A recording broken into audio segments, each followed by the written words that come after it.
जी, मैं एक विद्यार्थी हूँ। महाराज जी, मेरे अंदर ये बात चलती रहती है कि बहुत सारे मेरी पदों की प्राप्ति हो, बट मन भटकता रहता है कैसे अपने लक्ष्य की प्राप्ति करूं। बट मैं भगवत मार्ग भी छोड़ना नहीं चाहता। महाराज जी, दोनों का समावेश करते हुए मैं कैसे अपने उस लक्ष्य की प्राप्ति भी करूं जो एक संसार में मेरे अंदर से जी प्रेरणा करते हैं। श्री भगवान ने कहा है,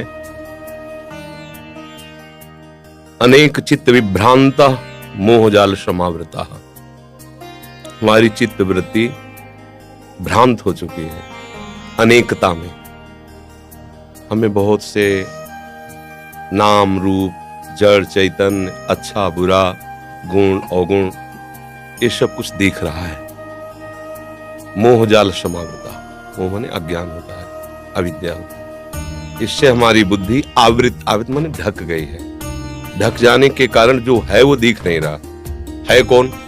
भगवान कह रहे, मत्ता परतरम नान्यत किंचिदस्ति धनंजय।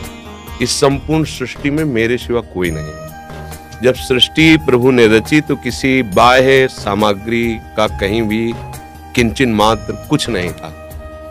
जो अभी दिखाई दे रहा है वो सब मेरे प्रभु ही बने हुए हैं। प्रभु ही बनाने वाले हैं, प्रभु ही बनने वाले हैं। अब ये सृष्टि को जब हम प्रभु के भाव से देखेंगे, मान लो हम अभी भगवत भाव से नहीं देख पा रहे, लेकिन है ना प्रभु की, प्रभु है ये हम तो अनुभव नहीं कर पा रहे, पर प्रभु की है। प्रभु की है तो मुझे सेवा मिली है। अब विद्यार्थी सेवा मिली है तो मन वचन कर्म से एक अच्छे विद्यार्थी का जीवन निर्वाह करो। कोई भी पद तुम्हारे लिए दुर्लभ नहीं रहेगा।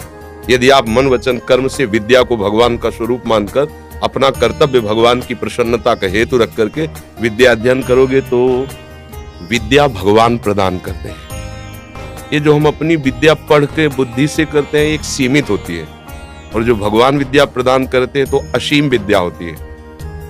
वो त्रिगुणातीत विद्या होती है, उसे कोई परास्त नहीं कर सकता। इसलिए बच्चा, विद्या भगवान का स्वरूप है। अध्ययन करना हमारी सेवा है। और हम किसी पद में पहुंचे या न पहुंचे, बात समझो, हम भारत देश में पूजा करने के लिए पैदा हुए हैं। ये भारत देश हमारा पूजा स्थान है। प्रत्येक प्राणी हमारा पूज्य है। हमें डॉक्टर बनावे, मास्टर बनावे, हमें पदाधिकारी बनावे तो हम पूजक होंगे, स्वामी नहीं होंगे। अगर हमारी ये भावना है तो मैं किसान बनकर भी पूरे देश का हित कर सकते हैं। हमें एक डॉक्टर बनकर, एक मास्टर बनकर हम अपने भगवान की पूजा कर सकते। अगर पदाधिकारी का अभिमान पोषण करने के लिए पद और अपनी वासनाओं की पूर्ति के लिए, तो पद की आकांक्षा मत करना। और अगर है कि हम अपने भारत देश के पूजा ग्रह हमारे भगवान का, हम यहाँ पूजा करना चाहते हैं, हमें कोई ऐसा पद मिले, ऐसा कोई शासन विभाग मिले, ऐसा कोई सेवा विभाग मिले जिससे बहुत लोगों को जो गरीब हैं, अशिक्षित हैं, जिनको हम सुख पहुंचा सकते हैं, हमें ऐसा भगवान पद दे और मैं वह सेवा करूं तो निश्चित वो पद मिल जाएगा। और अगर वो पद अपने अभिमान बढ़ाने के लिए मिले और अपनी वासनाओं के पोषण के लिए मिले तो तुम्हारी दुर्गति कारण बन जाएगा।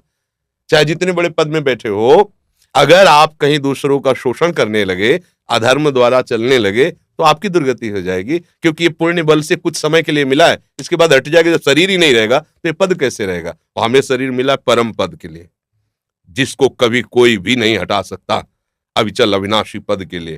तो ये संपूर्ण सृष्टि भगवान की ही सेवा है।